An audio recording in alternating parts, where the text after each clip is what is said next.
પેલા તમારું નામ આપો. દયાબેન કરણભાઈ સોલંકી. તારે રહેવાનું શું થયું? 50 વારિયા હડકમાન મંદિર પાછળ રહેવા. શું થયું? મારા કાકાજી ને એના 4 છોકરા ને એની છોડી અમે 2 જણા ખાતા હતા ને તો ઘરમાં ઘૂસીને મારી ગયા. એ લોકોને અમારી જગ્યા જોતી છે, જગ્યા અમે ક્યાંય રહીશું ને એ ક્યાં રહીશે ને અમે 3 જણા તો મારી 2 વર્ષની છોકરીને ધક્કો મારીને પાડી દીધી.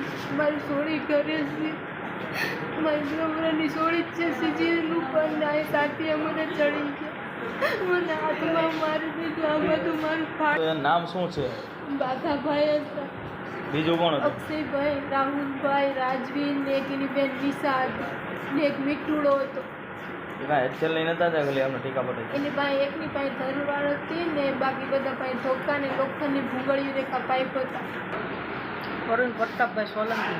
તારે રહેવાનું શું થયું? ખેડૂવાસમાં રહેતા અમે ને હું ને મારા ઘરના ને હું કામે જઈને હતા, જમવા બેઠા હતા તો મારા કાકાને એ લોકો આવીને છે ને ઘરમાં મારવા મળ્યા અમને લોકોને.